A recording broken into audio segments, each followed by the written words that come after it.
Live from the BDN Studios, it's Bang and Dang. That's awesome. If you don't like that, then You ain't black. Hey, welcome back to Battles American Civil War Behind the Battles. And finally, we have reached. We've been kind of holding these guys off because they got a little long stories. all right, you got to keep the winners for last. Well, we did Grant already, but we're doing old Philip Sheridan today. It's been a while. We probably should have done him and Sherman a while ago if we were doing the heavy hitters. Yeah. Seems how we've did pretty much every heavy hitter on the Confederate side so far. Yeah. But either or, we got old Philip Henry Sheridan. He was a career Army officer, noted for his rapid rise to Major General and his close association with old General-in-Chief Grant. Still young when he passed, too. He was a young'un. News. Also, you might remember him from such hits as destroying the Shenandoah Valley and scorch earth tactics in the war, Yeah. which got criticized when it was happening. But what are you going to do? And was instrumental in forcing his Robert E. Lee's surrender at Appomattox. So we'll get to all that. But before we do, we obviously got to start where his story starts, which is far from the battlefields. He was born March 3rd, 1831 in Albany, New York. Wow, New Yorker. Huh? Is this our first New York fella? I think so. Probably. He was the third of 6 children born to John and Mary Mina Sheridan, Irish Catholic immigrants who'd come from County Cavan, Ireland. The Sheridans eventually settled in Somerset, Ohio, where young Phil grew up. Old Phil wasn't exactly an imposing figure. He was only 5'5". He was compact, quick, and built more for a sprint than a parade, they say. His size earned him the nickname Little Phil, a moniker that would stick for him for the rest of the life. Little guy, yeah. But he had a hell of a time getting on his horse. He had a head pony. Well, even old Abe, he took note of his stature in one of his trademark backhanded compliments, Yeah. describing Sheridan as a brown, chunky little chap with a long body, short legs, not enough neck to hang him, and such long arms that if his ankles itch, he can scratch them without stooping. Sheridan didn't seem to mind. He was tough enough to take a joke. Might as well. I mean, that's the president, too. Got some thick skin there, bud.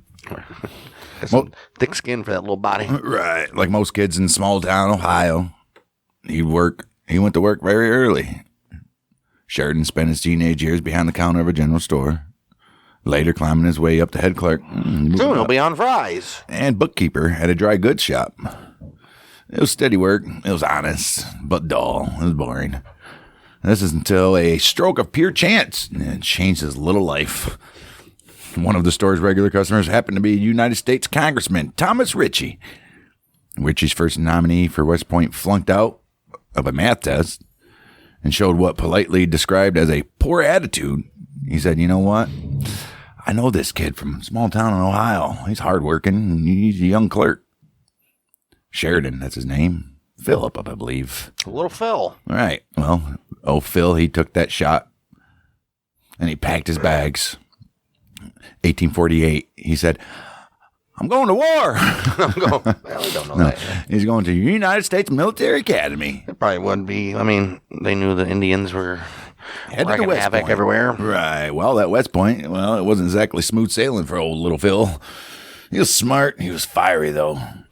The kind of cadet who could hold his own in a fight. And he often did, because I'm sure he got picked on a lot for his size. His 4th year, the temper got the best of him, though. He had a heated argument with a classmate, William R. Terrell. Sheridan reportedly threatened to run him through with the bayonet. Run through him with the bayonet. The academy didn't find that amusing. Hey, bud. Sheridan was suspended for an entire year. Damn. Still, he came back, finished out his time, and he graduated in 1853, 34th out of 52 in his class. Not top of the heap. Far from the bottom, though. Literally less than middle. Right. And he came out of there ready to make his mark. All right. Well, just like Earl Van Dorn last week. He was only like 30 or 40 something, wasn't he? I think it was, yeah, 40.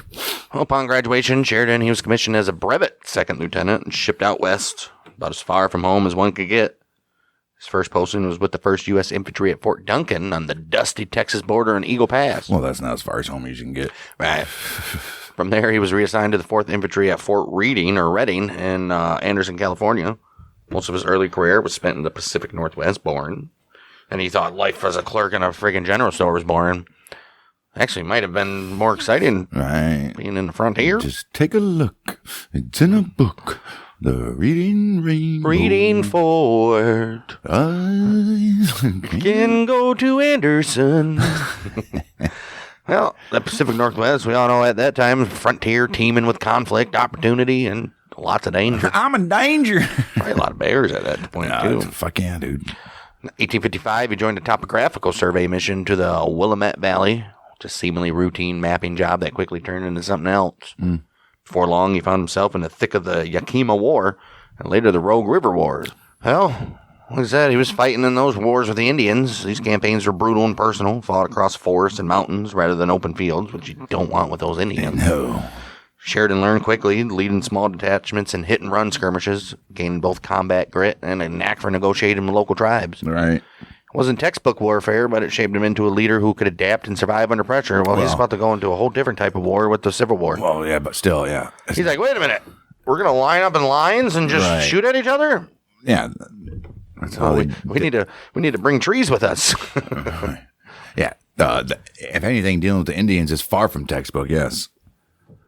Holy shit. They're not fucking battling like... All right. They're not going to stand. They're not going to stand in a fucking straight line and march at you slowly while you're shooting fucking cannons at them and just never do anything.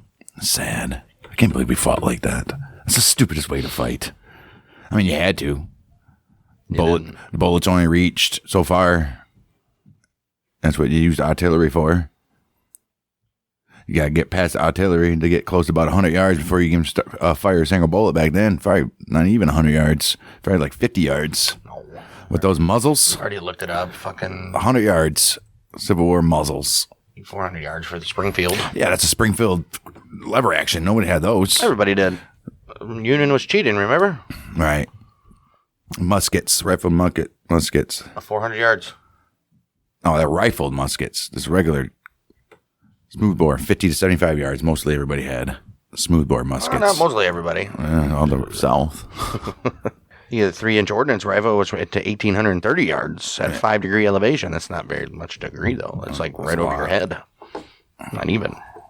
12-pounder Napoleon could go up to 1,600 yards. Yeah, so most guns were between 100 yards. Well, that's what most battles were anyway. Right. Right. The adaptability came at a cost, though. March 28th, 1857, at a place called Middle Cascade in the Oregon Territory. Old Philip Sheridan was wounded when a bullet grazed his nose. Oh, that makes you think.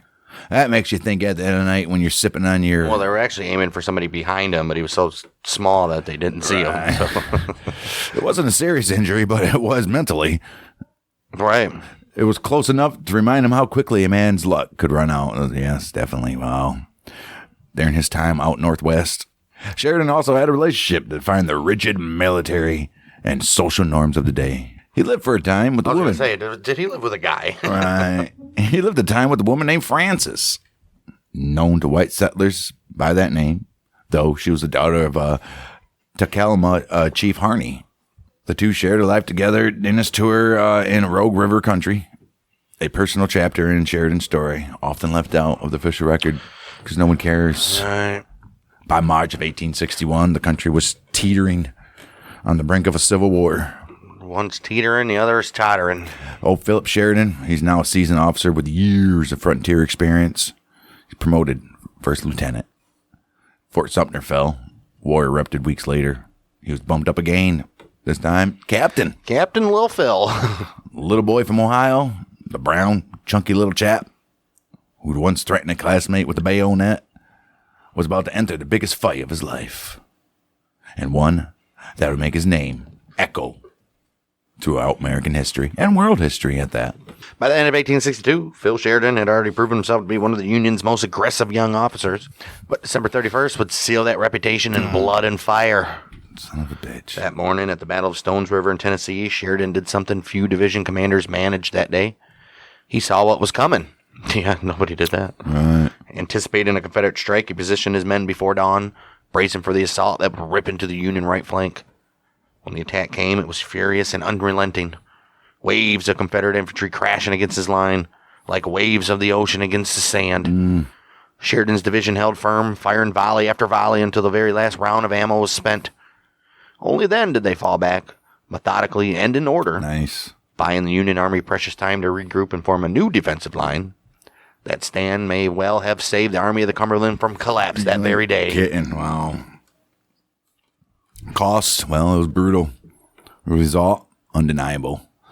Sheridan's cool head and refusal to break earned him more than just praise. Earned him a star. Getting a little fucking star. Was it gold? Yeah, and gets a piece of candy at the end of the fucking the war. On April 10th, 1863, he promoted Major General Philip Sheridan. His rank retroactive to the day of that desperate fight. Well, I got 4 months of back pay. In just 6 months, he had climbed from captain to major. One of the fastest rises of the entire war. Major General. Right. After Stone's River, the Army of the Cumberland caught its breath, got back on its feet. Under General William Rosecrans, the Army pushed into central Tennessee.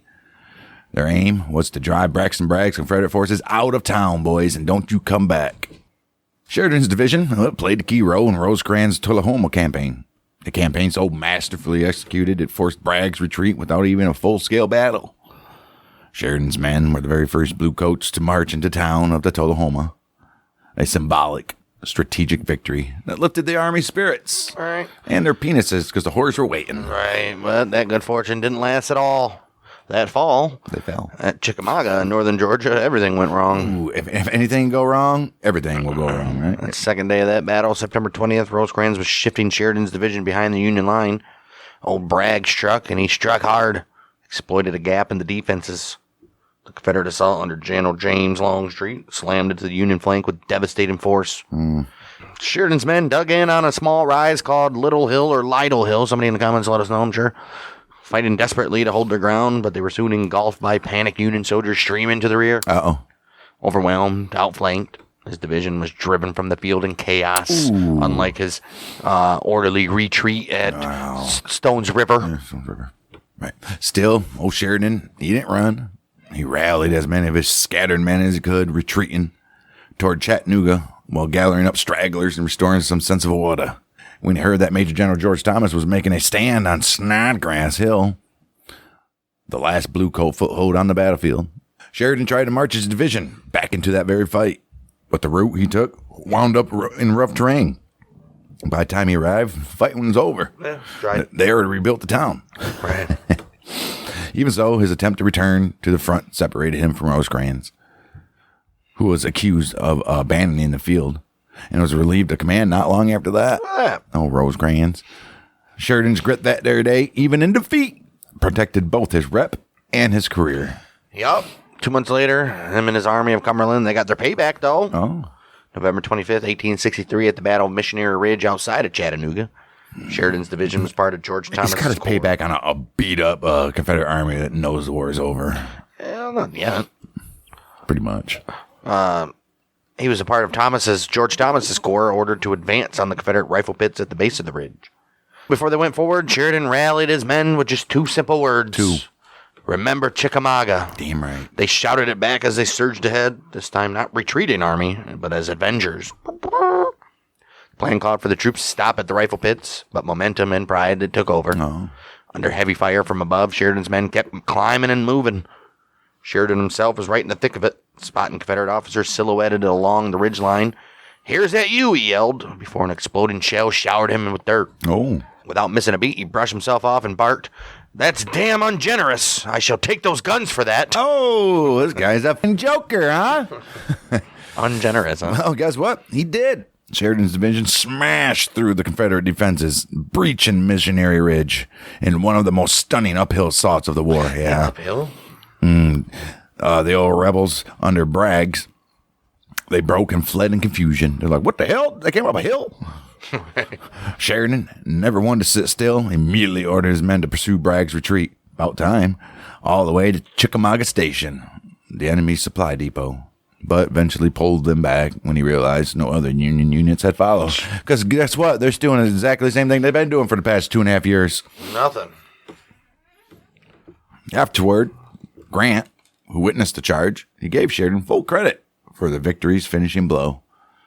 And Grant, he would later on write, to Sheridan's prompt movement, the Army of the Cumberland and the nation are indebted for the bulk of the capture of prisoners, artillery, and small arms that day.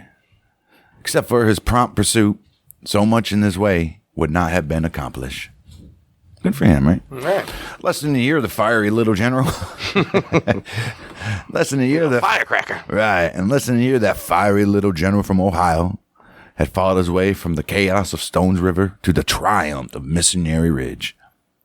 And in the process, he'd become one of the Union Army's most trusted and relentless field commanders of all time.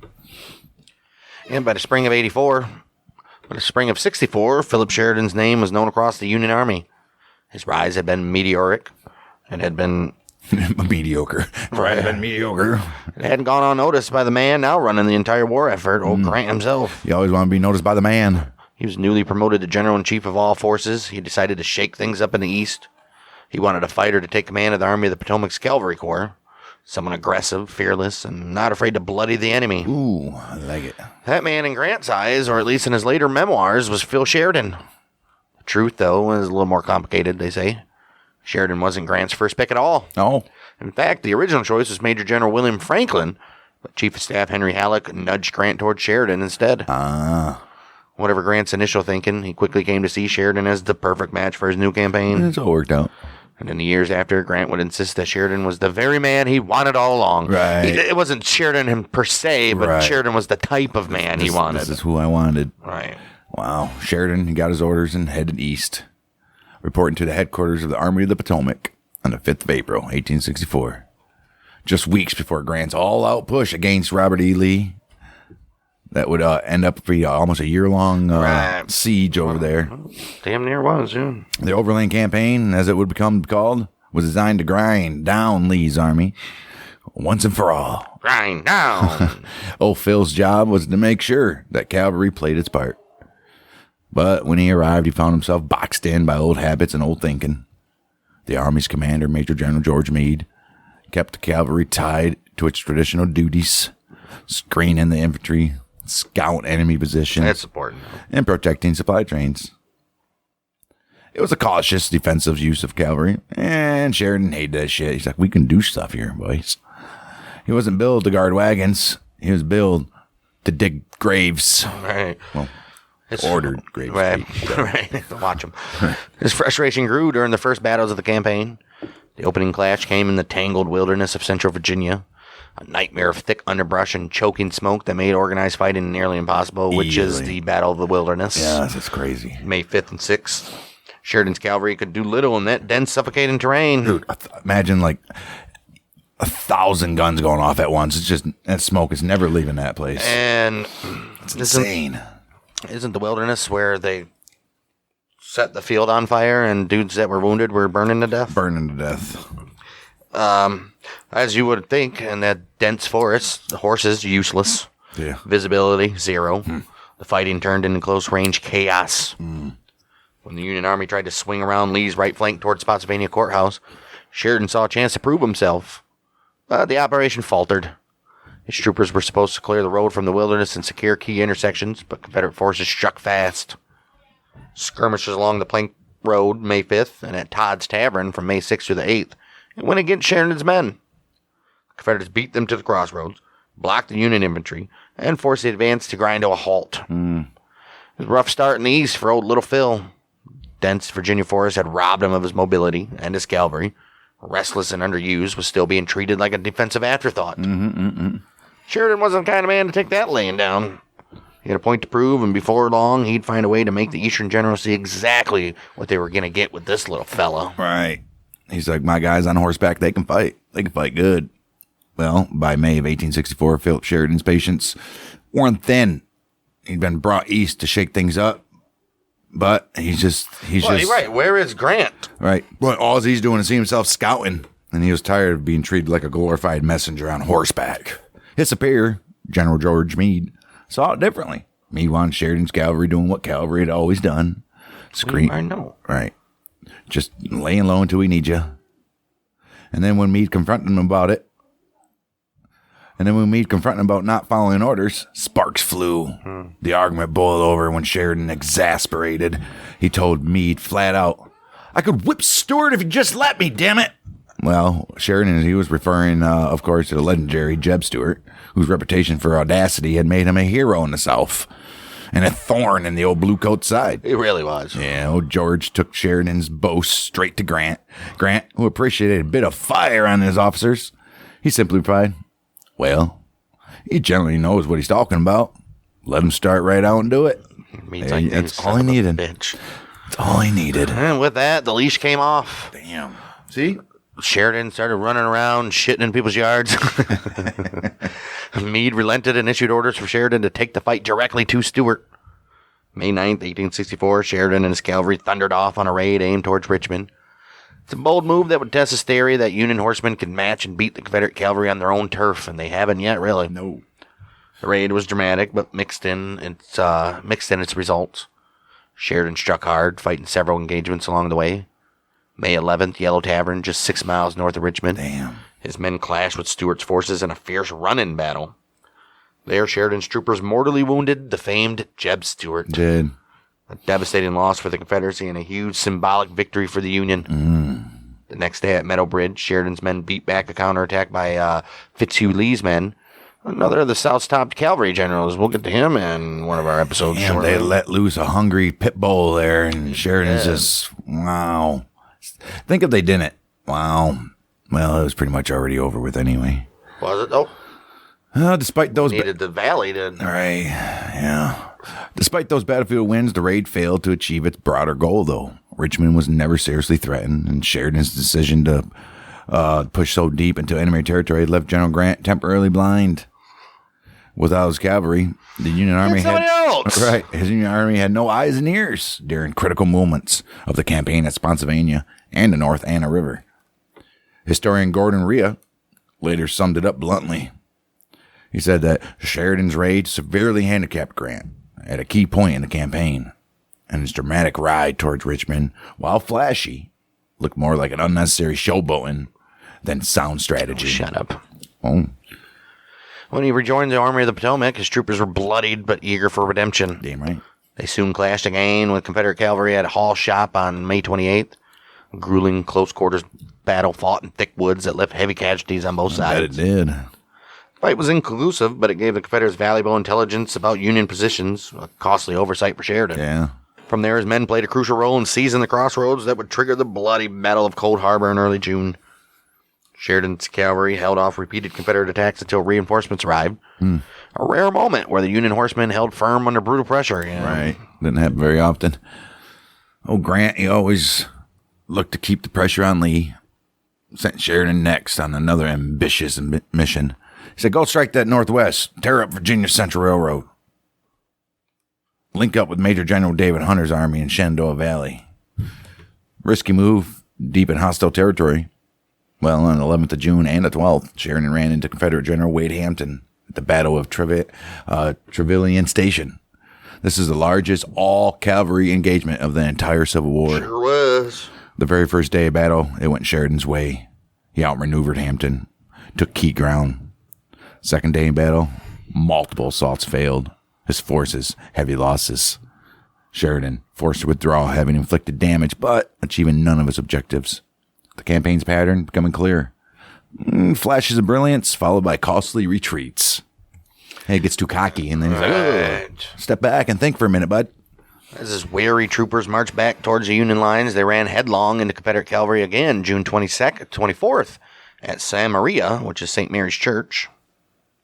Santa Maria, all right. It was another bloody encounter that cost Sheridan dearly in men and horses, but his troops successfully protected the massive Union supply train they were escorted, one of the few clear logistical wins of the whole campaign. Looking back, historians have argued over what Sheridan really accomplished during Grant's overland campaign. The headlines went to Yellow Tavern, where old Jeb fell. That victory has long overshadowed the rest of the story. I mean, that's who you wanted. You wanted him to go, though. Right. Sheridan himself was never one to downplay his achievements. In his official report, he claimed near total success.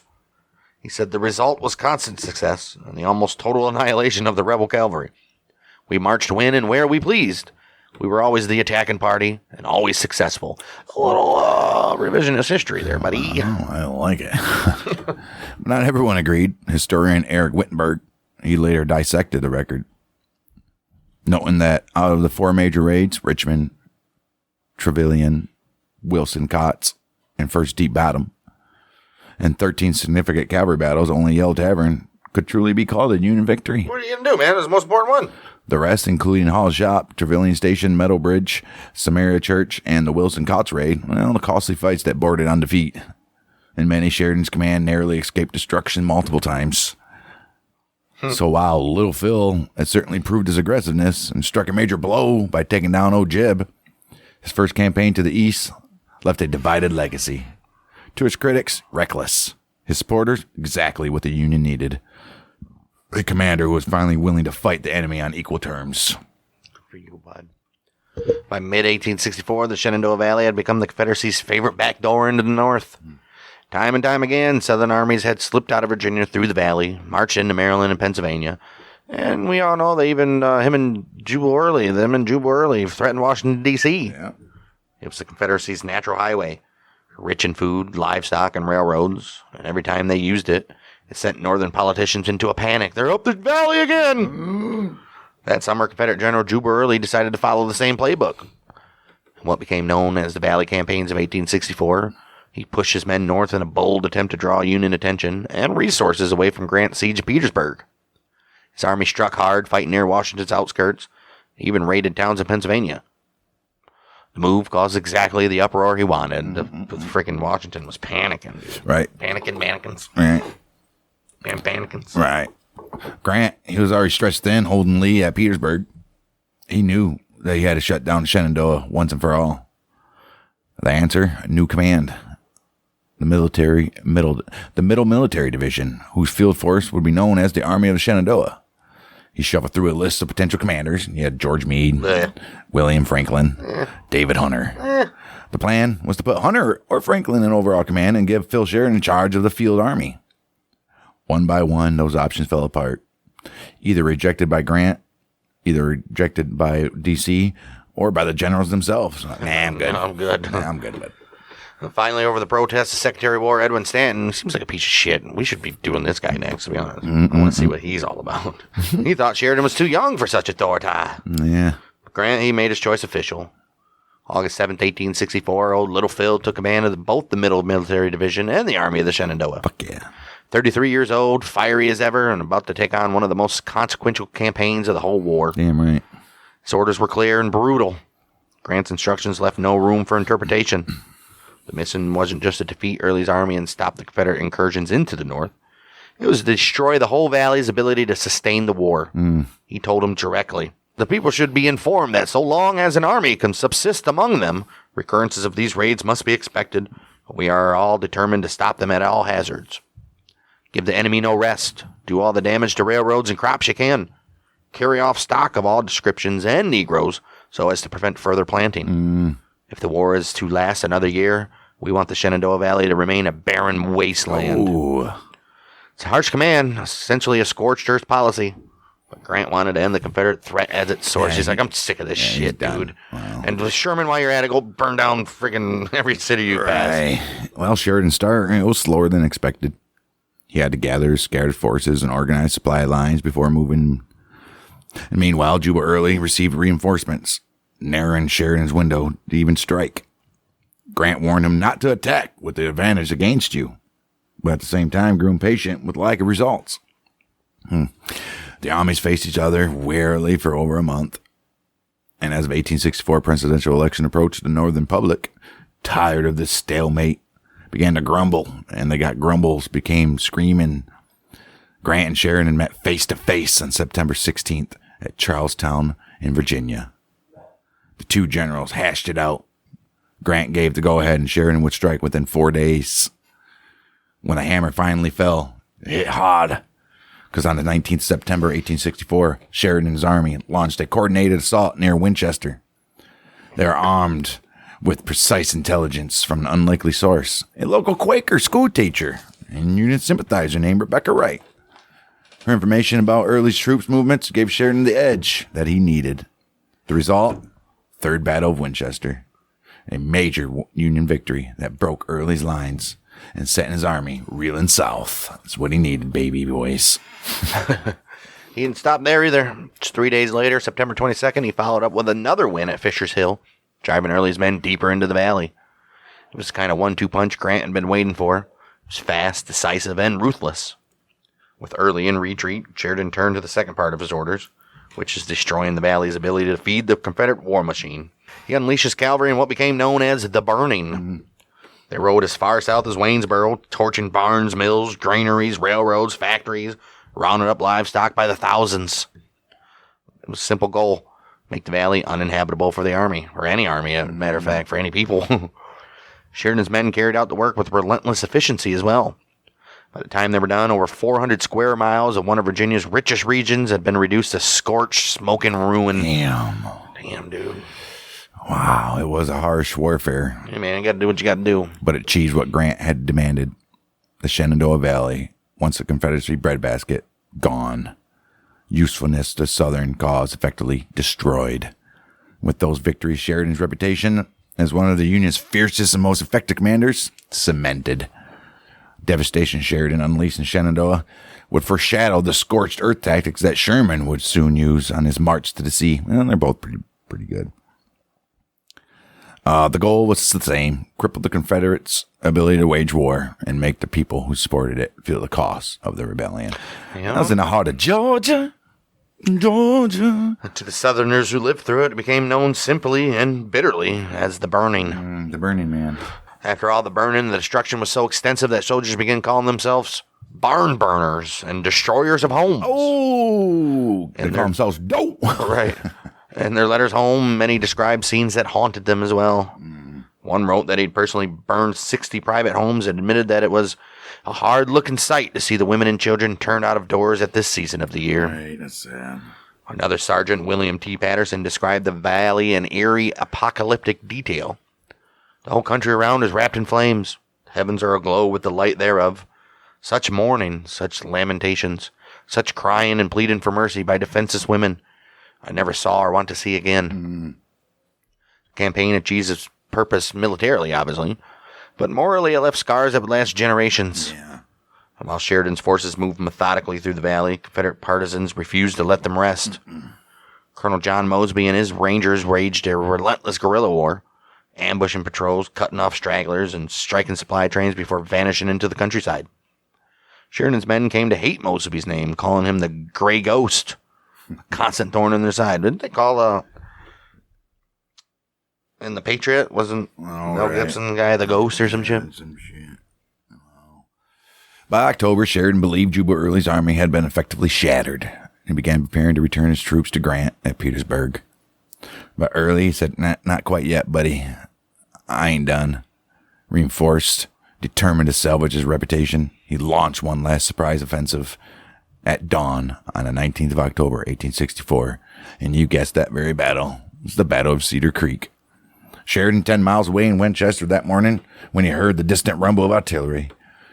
Juba Early's troops had struck hard, catching the Union completely off guard and driving them back in confusion. Sheridan immediately mounted his horse and rode at hell for leather toward the sound of the battle. His frantic gallop immortalized later as Sheridan's ride. It covered those 10 miles in record time. He reached the front at around 10:30 a.m., rallying his troops with his presence alone. Damn, there he is. Oh, hell yeah. All right. Well, some historians credit Major General Horatio Wright and his Sixth Corps with already stabilizing the line. Sheridan's arrival turned panic into purpose. His men cheered when they saw him. Riding along the collapsing line, Sheridan shouted, "Face the other way, boys! We'll have breakfast in Winchester and supper in Richmond." Hey. Inspired, his troops regrouped and counterattacked, driving Early's army from the field in a decisive victory. Look at that shit. It was Early's last real stand. His army was broken beyond repair. Yeah. The triumph at Cedar Creek made Sheridan a national hero overnight. Old Abe Lincoln, he personally thanked him in writing. Well, not personally, but... November 8th, 1864, Sheridan was promoted to the Major General in the regular army. Fuck yeah. Making him the fourth highest ranking officer in the Union, only behind Grant, Sherman, and Meade. Look at that shit. Look at that. Fantastic. I like it. Grant celebrated by ordering a 100-gun salute. 100? Writing to Secretary of War Edwin Stanton. He said, turning what bid fair to be a disaster into glorious victory, stamped Sheridan, what I have always thought him, one of the ablest generals. Poet Thomas Buchanan Reed soon immortalized the ride in verse, with Sheridan's Ride, he called it, which spread across the North like wildfire. The poem's refrain, Winchester, 20 miles away, turned into a rallying cry and became a propaganda tool during Lincoln's re-election campaign. Sheridan himself leaned into the fame, renaming his horse from Renzi to Winchester in honor of the home. You can't do that. Just rename your fucking horse, dude. Your horse is like, what the fuck? What the fuck's a Winchester? Right. Many historians even credit Reed's poem and Sheridan's victory with helping secure Lincoln's margin of victory that November. He barely won. Well, Lincoln, he was amused by Sheridan's newfound celebrity, and he sent him a warm note afterwards, joking about his stature. He said, when this peculiar war began, I thought a cavalryman should be about 6'4" but I have changed my mind. 5'4" will do in a pinch. Jeez. Following Cedar Creek, Sheridan settled into occupation duty in Winchester, serving as the city's military governor and after Robert Milroy's earlier tenure. The valley, still smoldering from the burning, was now firmly under Union control. Several months, Sheridan's forces were tied up in light skirmishes and efforts to root out Mosby's guerrillas. Grant, he continued urging him to move south and destroy the Virginia Central Railroad, which was a key Confederate supply line feeding Petersburg. But Sheridan, he hesitated. By November, Wright's Sixth Corps returned to east to rejoin Grant, leaving Sheridan mostly with cavalry and artillery. Perfect. Finally, February 27, 1865, Sheridan broke winter camp and headed east on a new mission. Oh, what was that? But his time in Winchester left a complicated legacy. Many locals despised him for the destruction his men had caused, and not just for military reasons. Oh, there was one resident in particular, Emma O'Reilly Macon. Well, she later wrote bitterly about her 7 months living under Sheridan's occupation. She said, my pen fails me when I attempt to recall and picture the many disagreeable, contemptible acts committed under General Sheridan's orders, under the name of war measures. I knew him personally from an observation of nearly 7 months' duration, and although history regards him as a great military man, in some respects he was a low vulgarian. He devastated the whole country, far and wide, and his report glorified over the fact, for he wrote, I have destroyed 1,000 barns filled with wheat, hay, and farming utensils, have driven in front of the army 4,000 cattle, and killed not less than 3,000 sheep. So entire has been the destruction that a crow flying across the valley must carry his rations, quote unquote. Even a crow ain't stopping for nothing. And she went on to say, all that was left was destroyed by fire, and the poor, suffering people were left in despair. Well, she has some, she's pretty pissed. Yeah, her account captured the lasting bitterness left behind in the valley, a place once called the granary of the Confederacy. It's now reduced to ashes. Sheridan carried out Grant's orders to the letter. Make the Shenandoah so barren that even a crow, would have to bring its own food. Right. It was total war, and it marked a turning point. The Union had learned that victory meant more than defeating armies. It meant breaking the South's ability and will to fight. Oh, it did. As winter turned to spring, 1865, Sheridan was once again on the move, this time on his own terms. Grant's standing orders have given him a little bit of flexibility. He could either destroy the Virginia Central Railroad and the James River Canal, strike towards Lynchburg, then link up with Sherman in North Carolina, or return to the main Union force at Petersburg. Take Petersburg. Sheridan, he didn't hesitate. He wrote in his memoirs that, feeling that the war was nearing its end, I desired my cavalry to be in at the death. That line said it all. Sheridan wasn't interested in cleanup duty in North Carolina. He wanted to be where the war would finally end. Damn right he did. So, with that, in March of 1865, just 1 month before that day of Appomattox Courthouse, he steered his cavalry east toward Petersburg and Grant's headquarters, leading to one of the most decisive closing campaigns of the entire Civil War. March 2nd, near Waynesboro, Virginia, he found what was left of Jubal Early's shattered army, the same force that had terrorized the Shenandoah Valley just months earlier. This time, though, there would be no escape.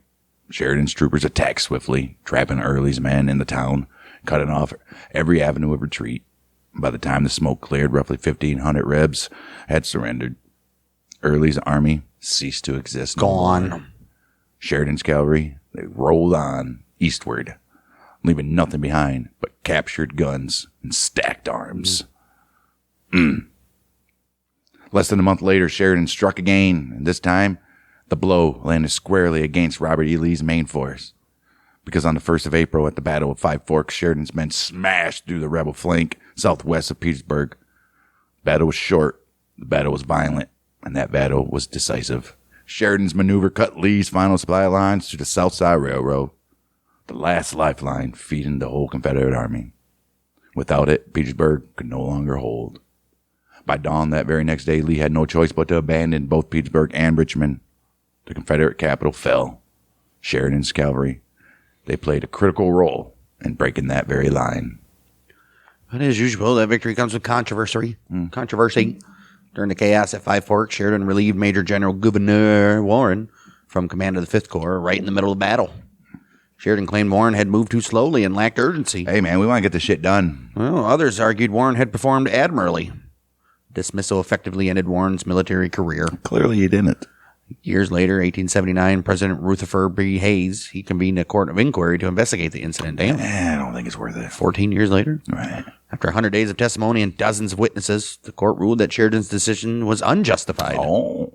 Tragically, the findings weren't published until after Warren's death, meaning they never saw his name cleared. Sheridan, for his part, never expressed regret about it. Yeah, he knew what he was doing, right? Well, still, Sheridan's energy in those final weeks was unmatched. April 6th, Battle of Sailor's Creek, he once again struck Lee's retreating army. This time, he destroyed it. His aggressive pursuit captured over 20% of Lee's remaining men, along with hundreds of wagons and artillery pieces. That, my friends, was the final hammer blow. President Lincoln, following the action from Washington, could sense what was coming. He sent a telegram quoting Sheridan. General Sheridan says, "If the thing is pressed, I think that Lee will surrender. Let the thing be pressed." Oh, all right. And pressed it was.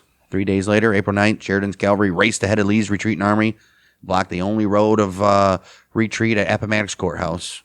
His men held the line, cutting off the last escape route and sealing Lee's fate. Within hours, the Confederate commander surrendered the Army of Northern Virginia, and with it, surrendered the war to the Union. We tried. Wow. Grant, who had relied heavily on Sheridan's speed and ferocity, summed up his performance with characteristic understatement, but unmistakable respect. Grant said, "I believe General Sheridan has no superior as a general, either living or dead, and perhaps not an equal." Damn. For, quote, Little Phil, unquote, it was the culmination of everything he fought for, from the burned barns of the Shenandoah to the ridges of the Five Forks. He had helped finish the war exactly as he wanted, and at the death. Robert E. Lee surrendered to Appomattox. Joseph Johnston laid down his arms in North Carolina. The Civil War was essentially over. But not entirely. There's one significant Confederate force still remaining. It was out west in Texas. And you guessed it, that's old General Edmund Kirby Smith. Phil Sheridan, fresh off his triumphs in Virginia, was supposed to ride in the Grand Review of the Armies, the massive Union victory parade through Washington, D.C. But Grant, he said, "Nah, bud, we got other plans for you." Because on the 17th of May, 1865, just 6 days before the parade, Grant appointed him commander of the military district of the Southwest. And he said, "Buddy, you're going to Texas, and you're going to defeat Smith without delay." Sheridan was to bring Texas and Louisiana fully back under Union control. Could he do it? Will he do it? Can he do it? Unfortunately for him, by the time he reached Nolens, Kirby Smith had already surrendered. He's like, "Motherfucker, I was supposed to get all my upcomits in Washington." The Confederate flag was down across the continent. Now Grant had a new problem for Sheridan to handle. It was one that extended beyond U.S. borders. Just across the Rio Grande, France's Emperor Napoleon III had installed Austrian Archduke Maximilian as Emperor of Mexico, backed by 40,000 French troops. Okay. The U.S. government saw as a direct violation of the Monroe Doctrine. It is. And with the Civil War finally ending, America was in no mood to tolerate a European empire next. So they're like, "No, fuck you, dude." Like, on to the next war. Right. Grant authorized Sheridan to quietly build up a major force along the Texas border. Sheridan, he didn't waste any time either. He got 50,000 men in 3 corps, quickly occupying the Texas coastal cities and spreading inland to patrol the border. A combination of his army's presence, U.S. diplomatic pressure, and the fierce resistance of Mexico's Republican leader Benito Juarez gradually turned the tide. But it did. Sheridan later admitted in his memoirs that he quietly helped the Mexican nationalists by leaving his arms and ammo at convenient places on our side of the river to fall in their hands. Right. While we weren't looking. Oh, wow. They fucking murdered Napoleon. Yeah, that's crazy. That pressure worked. I mean, they murdered Maximilian. All right, Maximilian. That pressure worked. By late 1866, France began pulling his forces out of Mexico. Napoleon III, facing growing opposition at home and the rising threat of Prussia in Europe, spread up the withdrawal. You got your own stuff to worry about, bud. By March 12, 1867, the last French troops gone. 3 months later, June 19th, Maximilian captured, executed by Juarez's forces. Sheridan's silent sport had helped restore Mexican independence without a shot officially being fired by the United States of America. But while Sheridan's foreign maneuvers stabilized the border, Texas itself remained volatile. I mean, yeah, they still got the old Comanches running around. July 30th, 1866, Sheridan still stationed in Texas. There was a white mob in New Orleans violently attacked a constitutional convention organized to expand black civil rights. That very mob killed 34 black men, injured dozens. When Sheridan returned, he wired Grant in outrage. The more information I obtain of the affair of the 30th in this city, the more revolting it becomes. It was no riot. It was an absolute massacre. He was pissed. Apparently. That same fury shaped his next assignment. March 1867, as Reconstruction began, Sheridan was appointed military governor of the 5th Military District covering Texas and Louisiana. He took the role seriously and personally. He immediately restricted voter registration for former Confederates and ordered that only registered voters, including black men, could serve on juries. Wow. When his investigation into the New Orleans massacre revealed widespread corruption and complicity, Sheridan didn't hesitate to clean house. Dismissed the city's mayor, the Louisiana attorney general, and the district judge. He also faced down railroad executives who begged him to keep segregated star cars on New Orleans streetcars. Nope. Sheridan flatly refused, effectively forcing the desegregation of a public transit in the city. A pretty radical move for the time. Yeah, for sure. Wow. Then came the governors. Sheridan ousted Louisiana Governor James Wells, calling him a political trickster, a dishonest man. And then he's like, you know what? He's just out here removing governors and Right. shit. He's like, all right, Texas Governor James Throckmorton, you're a former Confederate. I'm going to accuse you of being an impediment to the reconstruction of the state. You're gone. Sheridan replaced him with Elisha M. Pease, the Republican who had lost to Throckmorton in the prior election. Wow. These sweeping actions infuriated President Andrew Johnson, who viewed Sheridan's military rule as unconstitutional tyranny. The two men had been clashing for months over the interpretation of the Reconstruction Act and the rights of newly freed blacks. Johnson finally snapped, telling Grant, who defended Sheridan, that his rule has, in fact, been one of absolute tyranny, without reference to the principles of our government or the nature of our free institutions. And Grant's like, I don't know what to tell you. Well, Johnson dismissed Sheridan from command August 1867, sparking public outrage in the North. Sheridan didn't shed any tears over leaving Texas, though. He famously quipped later that year, "If I owned Texas and hell, I would rent Texas and live in hell." Well, still, his troubles with the South, they weren't over. During Grant's presidency, Sheridan was sent back to Louisiana twice to deal with more post-war unrest. Okay. January 1875, Democrats attempted to seize control of disputed seats in Louisiana legislature by force. Oh.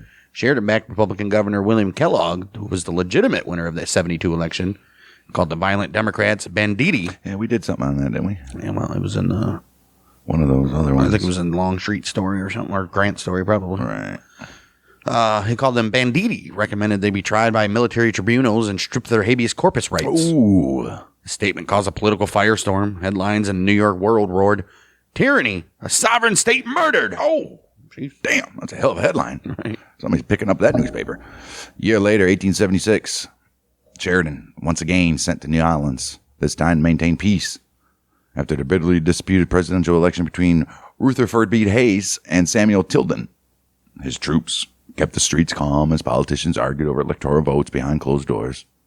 It was a tense standoff that nearly reignited the nation's divisions. Oh, shit. From the final battles of the American Civil War to the chaotic struggles of Reconstruction, Philip Sheridan had become a man who lived in controversy. He was admired for his decisiveness and loathed for his severity. He was a soldier who brought order at any cost, even if it meant burning valleys, breaking governors, or reshaping the laws of the South by force. Let's take a look at how after the war, Philip had some run-ins with some Indians. Oh, some Indians, huh? Going all the way back to the fall of 1866, even with the war long over. Well, not long over, but Sheridan's duties were far from done. That September, he was stationed at Fort Martin Scott, just outside Fredericksburg, Texas, tasked with bringing some semblance of order to a region still seething from defeat. Yeah, they're pissed. The area had been part of the old Confederacy, and post-war lawlessness was rampant. It will continue for decades. For 3 months, Sheridan's command operated deep in the Texas Hill Country, putting down bands of raiding native groups who had been attacking settlements and travelers. It was rough, unforgiving country, a far cry from the battlefields of Virginia. Still a place where Sheridan's hard-edged approach proved effective. It did. While he was occupied in Texas, political storms were brewing in Washington. Old Andrew Johnson, still bitter towards the Republican-controlled Congress. And Reconstruction's military administrators, he was growing impatient with Union generals like Sheridan, who were enforcing civil rights policies for freedmen and limiting the power of ex-Confederates. Johnson wanted the South back under Democratic control, or at least in the hands of white leaders sympathetic to his lenient version of Reconstruction. Right. Jeez. Wow. At that very same time, out of the Great Plains, another crisis was erupting. This will continue for the next 250 years in America, guys. Major General Winfield Scott Hancock, commanding the Department of Missouri, had mishandled his campaign against the Plain tribes, particularly the Sioux and the Cheyenne. His heavy-handed actions and broken promises that provoked furious retaliation. Indian raids swept across the frontier, attacking stagecoach lines, burning stations, killing settlers, carrying off captives. The borderlands descended into chaos. State and territorial governors demanded help. They needed an army commander who could restore order, who could handle Indian affairs with discipline, and also could manage the sprawling Western Territories, which was an area stretching over 1 million square miles from the Mississippi River to the Colorado Rockies, and from Kansas northward, whatever that means. Grant, now head of the U.S. Army, saw a solution that could satisfy both sides to appease Johnson's demands to remove radical Republican generals from the South and restore stability on the frontier. Grant, he swapped commands between Hancock and Sheridan. Sheridan would take charge of the Department of Missouri, while Hancock, a Democrat far more agreeable to President Johnson, he would assume Sheridan's old post in Texas. The move pleased Johnson, who trusted Hancock to roll back Republican-led reconstruction efforts.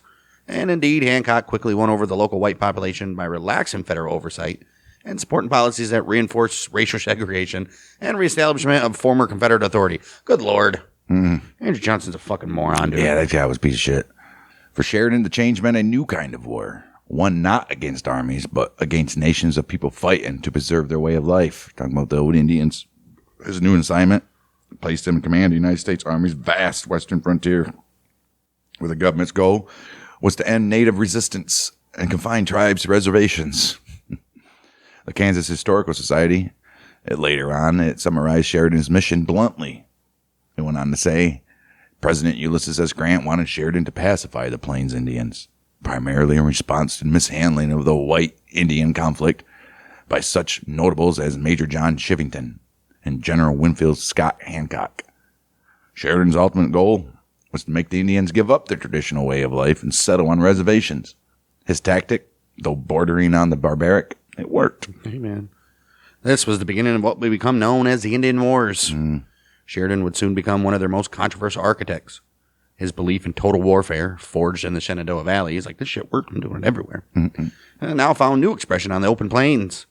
The man who once vowed to make a crow carry its own rations over Virginia would soon apply the same logic to the frontier. Bring peace by force and make resistance impossible. When Sheridan took command of the Department of Missouri, he inherited a problem that couldn't be solved with a single battle.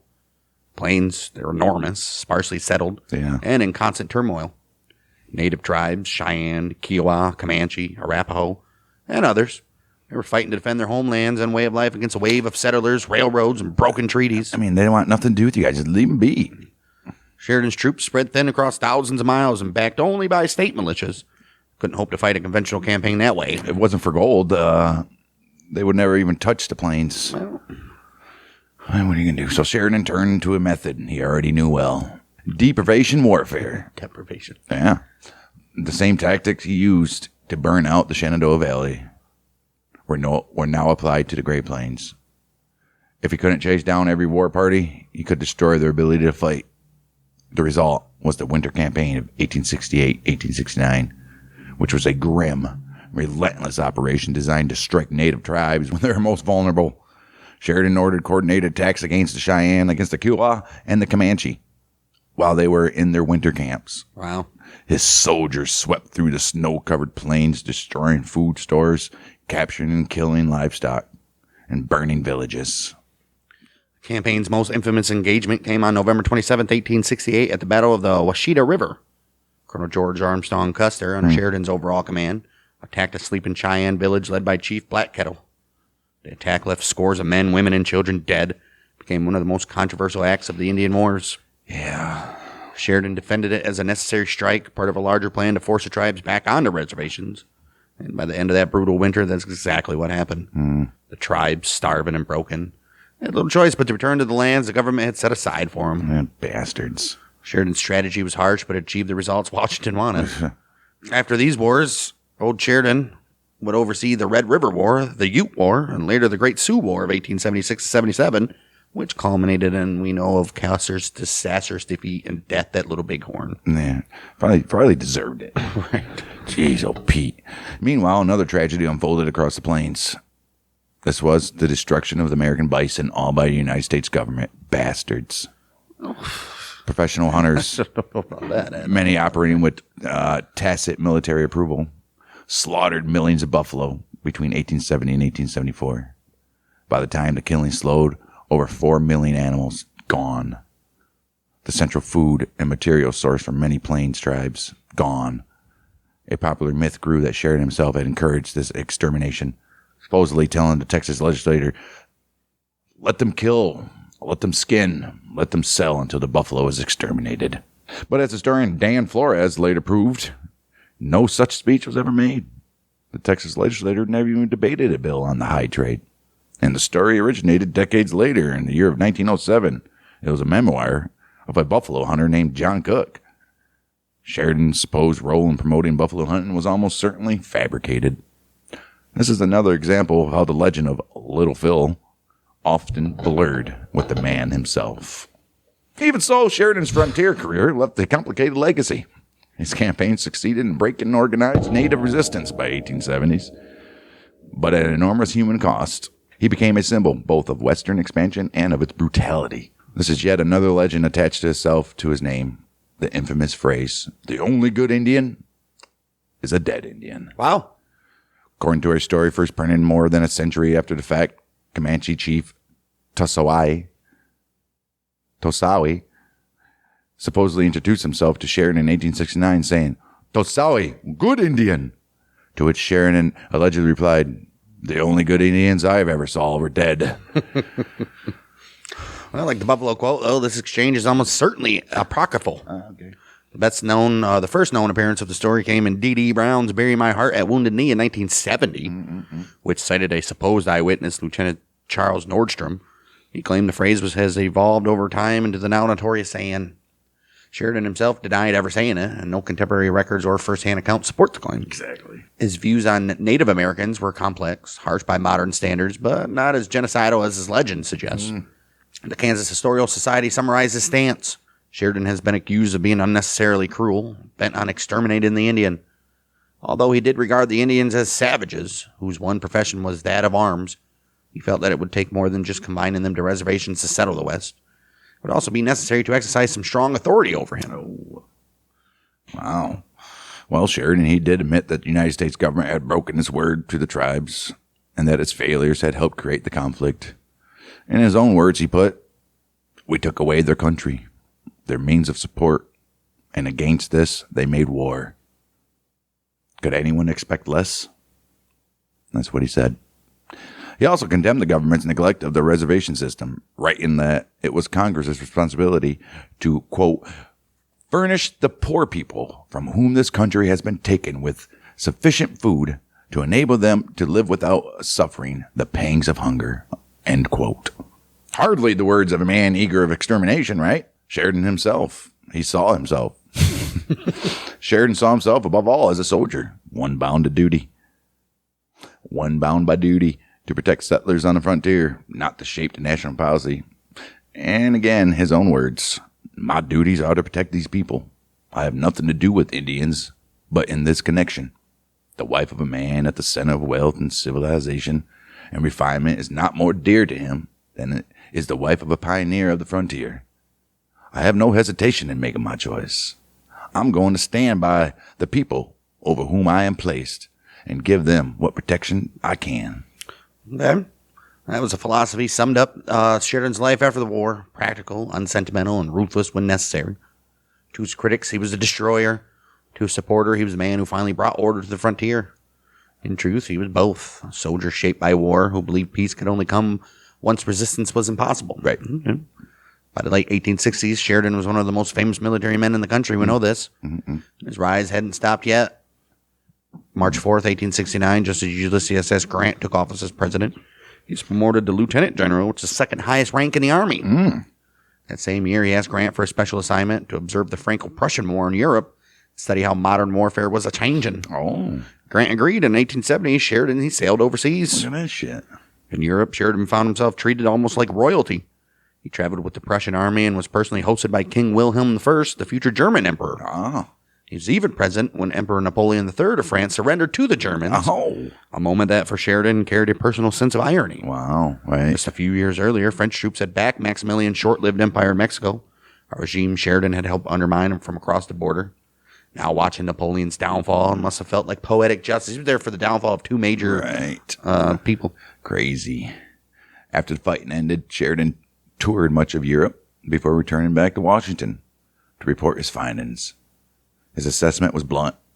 The Prussians, he wrote, were very good, brave fellows who had gone into each battle with the determination to win.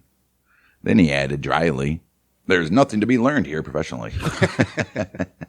He criticized their cavalry tactics, which he said were handled with the same overbearing micromanagement that General Meade had once used on him during the Civil War. I get flashbacks and shit. Wow. But still, he couldn't help but admire their organization. Sheridan called the Prussian system a perfect military system and spoke highly of their professionalism and discipline.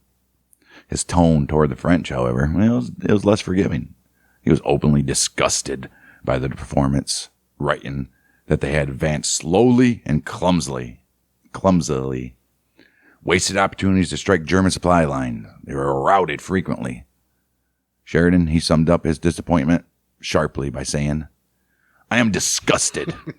All my boyhood's fancies of soldiers of the great Napoleon have been dissipated, or else the soldiers of the little corporal have lost their elan, and the pampered parade soldiers of the man of destiny." Despite his criticism, Sheridan left a strong impression abroad, though. Years later, German Chancellor Otto von Bismarck, he told Grant, he said that, Philip Sheridan, he seemed to be a man of great ability.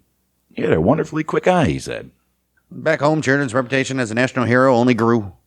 October 1871, he was in Chicago when disaster struck, which was the Great Chicago Fire. Ooh. As flames tore through the city, Major Roswell Mason declared martial law to calm the chaos and place Sheridan in charge of relief and security. Oh, jeez. Sheridan quickly organized soldiers to protect property, distribute aid, and prevent looting. The fire burned most of the city to the ground. Sheridan's own house survived, but all of his personal and professional papers destroyed. Records of a lifetime gone in a night. Oh. Sheridan's time in Chicago didn't end with tragedy, though. He later became one of the city's most prominent figures, even serving as the first president of the American Derby, which is a major horse racing event held at Washington Park starting in 1883. It's fitting for a man whose legend had been built in the saddle. Okay. That same year, November 1st, 1883, Sheridan reached the pinnacle of his military career when he succeeded an old comrade, William T. Sherman, as commanding general of the Army. Wow. It was the top post in the entire service, and he held this position until his death. Wow. Well, June of 1888, just weeks before his health failed, Congress promoted him to the Army's highest possible rank, General of the Army of the United States. The same 5-star level once held by Grant, once held by Sherman. Even in his final years, Sheridan, he stayed deeply involved in veterans affairs and national service. He was the first president of the Society of the Army of the Potomac when it was founded in 1869. Served as commander-in-chief of the military order of the Loyal Legion of the United States from 1886 until death, and held the post of 9th president of the National Rifle Association in 1885. By the time of his passing, Sheridan had come full circle in life, from the small, fiery little Phil of Ohio to one of the most powerful and respected military leaders in all of the world. He had shaped wars on 2 continents. He'd rebuilt nations. He left behind a legacy that, for better or worse, defined the hard edge of the post-Civil War American century. Even after a lifetime of war, old Philip Sheridan found one final campaign, but this time not against men, against greed. Mm-hmm. His last great battle was to protect Yellowstone. Yeah, long before environmental protection became a national cause, Sheridan recognized that the vast wilderness of Yellowstone, with its geysers, waterfalls, and herds of elk and buffalo, it was vulnerable to the same kind of reckless exploitation that had stripped the plains of bison. Mm-hmm. For him, preserving it was a matter of national duty. As early as 1870, Sheridan made Yellowstone his personal crusade. He authorized Lieutenant Gustavus Doane to escort the Washburn expedition, which was one of the earliest formal surveys of the region. A year later, he sent Major John Barlow to accompany the Hayden Geological Survey of 1871 that helped convince Congress to make Yellowstone the first national park in American history. Damn right. Who did that? And that was your old boy Grant. In gratitude, Barlow named one of the park's peaks, Mount Sheridan. Fuck yeah. Which overlooks Heart Lake in his honor. Damn right. Good for you, buddy. Right. But establishing the park was only the beginning. By the mid-70s, Yellowstone was already under threat from poachers, from vandals, and speculators. Sheridan pushed for the Army to take direct control, arguing that only soldiers could effectively protect the land from destruction. Military control, he said, was the only way to prevent the ruin of the park's natural wonders and its wildlife. Then came an even bigger threat: corporate development. 1882, the Department of the Interior granted the Yellowstone Park Improvement Company rights to develop 4,000 acres of land inside that very park. Oh, no. The company's plan, it was audacious. They wanted to build a railroad into the park, sell parcels of land to private investors. No. And turn Yellowstone into a mountain resort. Fucking skiing. Sheridan, he was furious. He immediately organized opposition, launching a campaign of lobbying, letter writing, and personal appeals to Congress. He argued that the plan would destroy the very essence of Yellowstone. Right, it would have. Turning it from a national treasure into a tourist playground. Working closely with journalists and allies like George Bird Grinnell, Sheridan fought to limit the damage. He called for sweeping reforms. Reduce private development for 4,000 acres to just 10. I can take 10 acres. Right. Prohibit any leases near the park's major attractions. And place Yellowstone under military supervision to prevent corruption and illegal hunting. Oh. He even arranged an expedition to the park for President Chester A. Arthur, and several influential lawmakers, showing them firsthand why it deserved protection. See this beautiful-ass country? Right. Jeez, oh, Pete, come on, guys. His efforts worked. Because in 1883, Congress passed a rider in the Sundry Civil Bill that granted nearly every safeguard Sheridan and his supporters demanded. Tighter restrictions on development, expanded authority for federal protection, also recognition of the park's national importance. But, as with everything, despite the law, enforcement proved difficult. A series of poorly chosen civilian superintendents, some incompetent, other outright corrupt. They let poaching and illegal logging continue unchecked. So in 1886, Sheridan made the bold move himself. He ordered Troop M of the 1st U.S. Cavalry into Yellowstone to take charge. The soldiers, they built Fort Yellowstone, set up patrols, enforced hunting bans, began what became a 30-year military stewardship of the park. For you. 30 That years. decision saved Yellowstone. Damn right. Under the Army's protection, the region stabilized, wildlife recovered, vandalism stopped, and the park remained free from large-scale private takeover. Yes. When the National Park Service was finally established in 1916, it inherited the framework Sheridan had built. Look at that guy. Decades later, the story of his crusade earned him a rare kind of praise, but not for conquest, but for conservation. Yes, we like that. And Ken Burns' The National Parks dude's made a fucking documentary about it. Ridiculous. Ken Burns' The National Parks, America's Best Idea. Sheridan was hailed as an unlikely ally who joined conservationist George Grinnell and Senator George Vest in standing up to powerful railroad and land interests. Together, they investigated corrupt park contracts, fought to expand Yellowstone's borders, even pushed for laws against hunting and resource exploitation inside park limits. Oh. Wow, though the proposal to expand the park failed, Congress did allocate $40,000 for Yellowstone's maintenance. A small but crucial victory. When that funding was later stripped away in 1886, it was Sheridan who once again came to the rescue, sending Troop M to enforce federal protection. Right. By the time of his death in 1888, Sheridan's name had become forever linked to Yellowstone, not as a warrior, but as a guardian. The man who'd once burned Shenandoah Valley to end a war had in his final years, he has fought to preserve the natural heart of America for future generations to come. For all his years spent in the saddle and under fire, little Phil, his later life brought a surprising calm. One built around family, one built around public respect, and finally, one built around peace. Peace?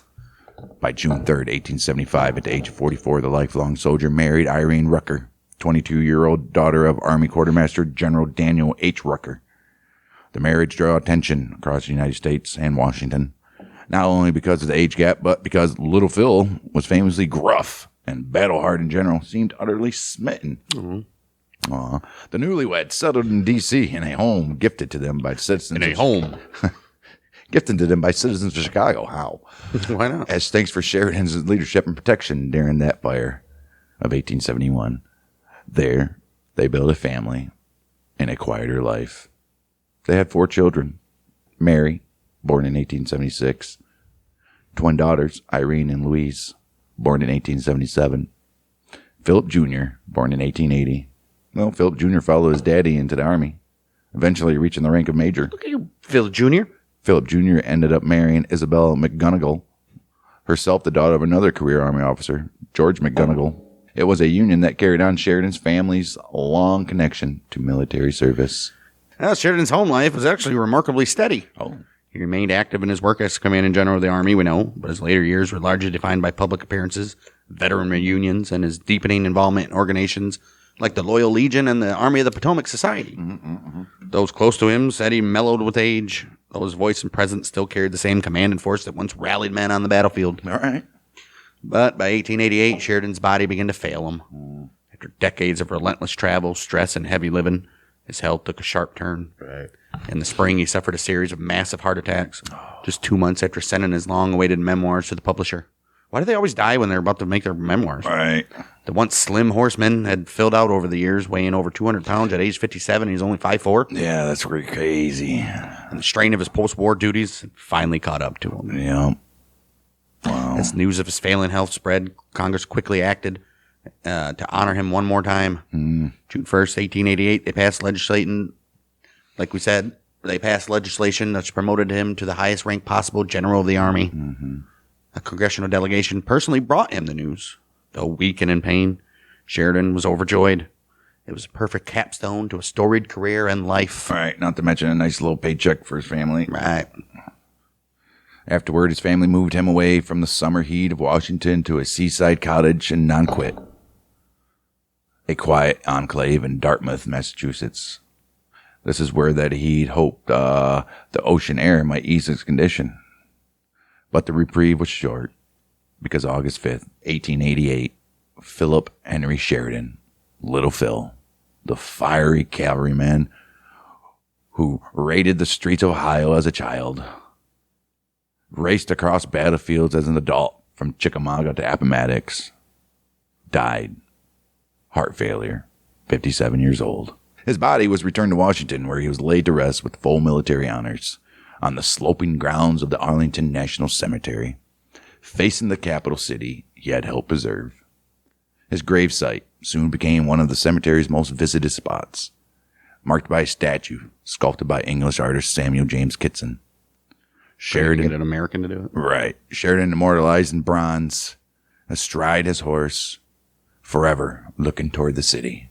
Is it still there? Of course it would be. It's a union. We don't know. Well, that burial, in fact, helped elevate Arlington itself to national prominence, transforming it from a soldier's resting place into a sacred ground for America's heroes. Yeah. His widow Irene lived on for many years, but never remarried. When asked why, she answered with words that summed up the enduring devotion that followed Sheridan in both life and legend. I would rather be the widow of Phil Sheridan than the wife of any man living. Oh! It was fitting tribute.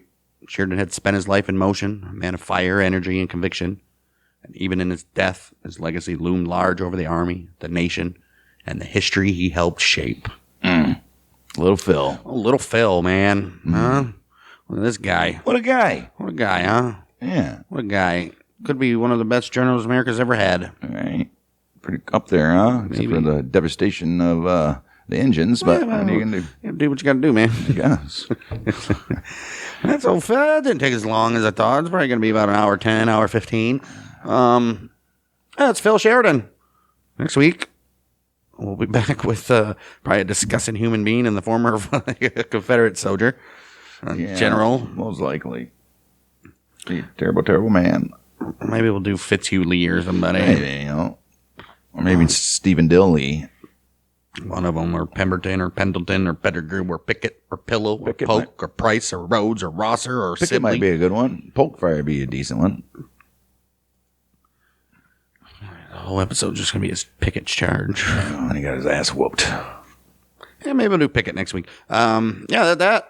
You already know what the deal is. Dude, the guy that played him in Gettysburg looked exactly almost. like him, too. We'll see you next week. Like I said, subscribe, like, comment, share with your friends, give us a review on podcast apps, wherever you do. Damn, I didn't know he spent that many years in the United States Army. Holy shit. Good for him.